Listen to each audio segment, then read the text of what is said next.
Hi guys, good to see you in 2021. I'm really excited to record this first episode in this year. And today for you guys, I have a special guest, Jim Murphy with Caliber Home Loans. Today, we're going to be cover affordability topic. This is very hot topic for many people because you guys know what's happening with the prices in Seattle and East Side. Prices increase to the millions right now, and many people thinking housing not affordable anymore. Stay tuned with me. I hope you enjoy, and welcome to the show, Jim. Thank you for having me. First of all, Oleg, this is fun. As the rates is very low right now, and what that leads to for prices to increase. I just listened to Matthew Gardner today, and in the United States, prices increase for about 7.4%. But in our area, for example, in Kirkland, prices increase for about 14%. And that leads to the question from many buyers if housing market going to be affordable or not. That's a great question everybody has. And Matthew Gardner does talk a lot about home prices going up about 7% or so. But you don't have to have incomes go up by that much as well to be able to cover those home prices. And when you multiply that by rates, as you stated below, going down underneath 3% year over year from Q4 2019 to Q4 2020, you add an affordability mix there that the media doesn't talk too much about on what the actual monthly payments look like. Because if you have an increase in home price but a decrease in interest rate, you actually will have more affordability the following year. Most schools, they doesn't teach finances, right, and people not understand how interest rate relate to the price and mortgage payments, monthly payments. And I hope you can explain today and explain more details how that's going to be related. Absolutely. I brought a presentation for that. We can run through those things as well. But basically, if you look at really easy numbers, like a 5% increase in price, if you have a 5% increase in price, you basically need a 1 to 2% increase in income to cover that gap. We're right now in January, and in general, I understand, interest rate going to be depends on the credit score, on financial situation of a specific person, but in general speaking, if person have a great credit score, what's the rates today in January? In general, you're looking at high 2%. And that is historic lows, as we've seen all across the media. About 2.75 was the average towards the end of Q4. The average in 2019 was about 3.74, so almost 1 full percent lower. And when you have that big of a dip, you do see affordability go up. Yeah. An increase in buyer pool goes the same way that the increase in price would. Because if now you have 10% more buying power, then you can actually afford 10% greater house. So if you look at Kirkland last year buying $1 million property for the same price this year, you could buy $1 million property. So it's going to be the same payment. Same payment, exactly. Myself, I'm a real estate broker, and I checked prices today because data are available for months of December. And medium sale price for residential market for East Side right now, $1,113,000, and for Seattle, for residential housing market, about $800,000 on today's market. And this is very high price tag for the properties. And you mentioned people can afford them to buy. It doesn't really matter if prices increase even for $100,000 if interest rate lower almost for 1%, or I think probably even 2% comparable to a couple of years ago. Yeah, absolutely. So there's a lot of different factors here. So if looking strictly at interest rate, you can afford that 10% higher in house for the same monthly payment if your income didn't move at all. But if your income does move with the lowering of rates, then the increase in price doesn't really impact you so much because that payment is going to be the same. The other thing that gets factored in too, when you have a median home price around Seattle in the mid 800s, say you have a 15 to 20% down buyer, that is now a conventional high balance loan because you have different types of loans that have different types of qualifications. So jumbo loans are a little more challenging to qualify for. You need to have longer trade line history. You need to have a longer work history. Sometimes you need to have 2 or 3 different trade lines that you've had for more than 24 months. Sometimes you need a higher down payment, higher credit score. Those risk layers just get a little bit higher when you're looking at jumbo financing, but conventional is a little bit more simple. They allow for higher debt to income ratios. They allow for lower credit scores, lower down payments. And King County just increased their high balance loan limit to $776,250, which was almost a $35,000 increase, which that alone helps people afford maybe a 1 to 2% increase in price just by the county loan limit going up. That's very interesting. Buyer pool actually just shifted up strictly because of what Fannie Mae and Freddie Mac did on a county-by-county basis. That's probably what's happening right now because we have a lot of demand on the housing market and multiple offer situation pretty much everywhere. I sold house in Stanwood, we had 5 offers, and I sold house in Auburn, we have 4 offers, and like anywhere I listed property right now, we have like multiple offer situation, and in some areas agents receive up to 20 offers on one listings. And that's probably creates huge demand because buyers try to use this momentum to buy property to secure future. Housing market going to be increased, I believe. I'm working for 20 years. I went through a couple different recessions and went through a couple different waves. And what I see myself, I did not see it before.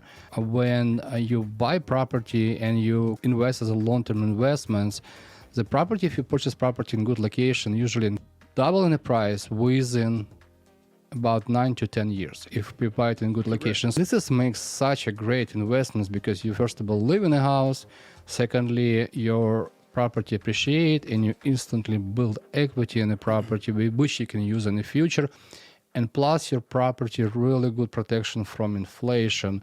Everybody worry about distribution of vaccine, and with COVID time, if people were afraid to take vaccine market, probably maybe going down stock. I'm talking about stock market, but it depends. Like we'll see what's going to be happening with this distribution in a couple of months. But real estate, it's really safe security, safe investments, and real estate it's really tangible because you cannot replace so fast, so quickly. You cannot build house overnight. Well, and especially in an area like this, if you're looking at the Puget Sound, you're surrounded by water and mountains, right? You have a very limited map that you can actually build properties. So if you do buy something that's near some sort of city center or some place of work or even some place with acreage that ultimately will push more and more people out to, then yeah, your land absolutely becomes more valuable. And we saw that with COVID, right? We saw a lot of people move to different areas where maybe they commute less, maybe 1 or 2 days a week, maybe they work from home primarily, and those areas got stretched a little bit.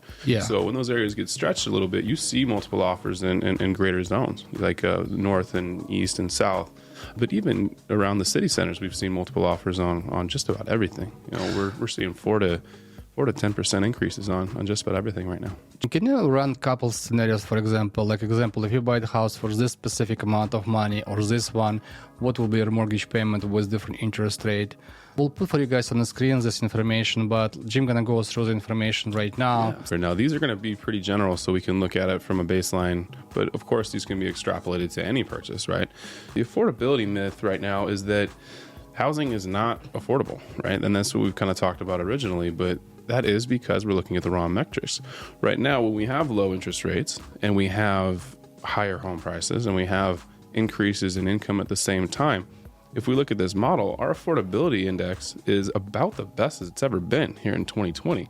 So it's like comparable to what? To 2010, 2011, 2012, 2013. That was the best years to buy property. Correct. Exactly. Wow. And then 2014, 15, about the same as well. And that's when we had another low interest rate environment. So if you looked at an average principal and interest payment for somebody across the entire United States, it was about $1,000 a month for principal and interest. That income is based off of $5,000 a month. If you make $5,000, you should be able to afford about a $1,000 a month principal and interest payment. Yes. You have a 5% increase in the rise in price. Okay. That takes your principal and interest to about $1,050.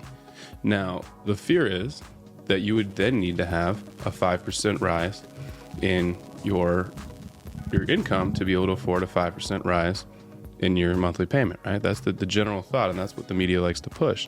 Yeah. So technically, if you needed to hold $50 more a month in income to cover that $50 a month rise in price, what is that percentage? It's only 1% because you're not using all of your income on your house. You're Very using a percentage.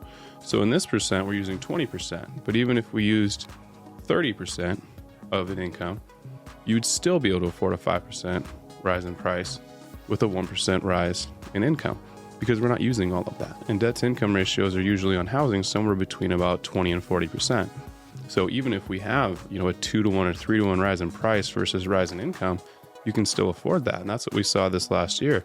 We saw incomes go up by about 5% year over year, which would then allow for maybe a 15% rise in house prices Okay. and still be able to afford that. And that takes your Kirkland example. Yeah, that's very interesting. And with mortgage securities, when you buy property and you secure a mortgage for 30 years, I think it's like almost unbelievable investments because we have inflation like rate from like about between 2 and 3%. Yeah. Depends on different years. And basically you beat the inflation with purchasing of the house. Tax time too, right? When you're paying Yeah, interest on a primary exactly. residence, you can write that off on the tax Yeah. return because you're a property owner.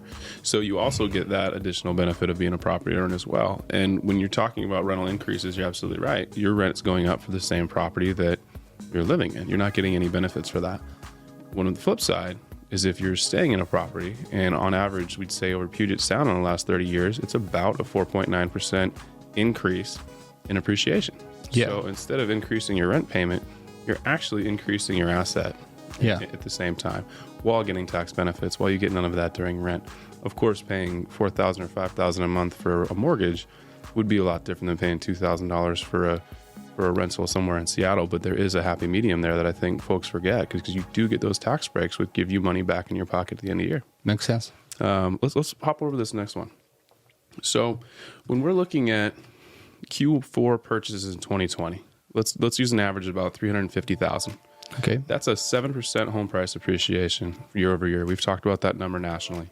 That's a difference of about $22,900. So in our example here, if you purchase a house for $327,000 in 2019, which obviously is not local, but this is a good math number, and it increased to $350,000 in 2020, of course you'd say, well, I should have bought in 2019 instead of 2020. It's too expensive. And that's what the media is going to tell you. Yeah. What the loan amount would be is if you put 10% down on either of these two loans, you're looking at $294,000 or $315,000. That's 10% of the purchase prices between 19 and 20. That change is $20,600. Wow. And again, you're like, wow, that's too much money. That's a difference that I don't have. Interest rates at that time, 3.75 in 2019. Okay. 2.75 in 2020. What is that on a principal and interest payment? $1,363 versus $1,286. You're actually paying less money on more borrowed a year later, even though you spent more money on the house. That's very interesting.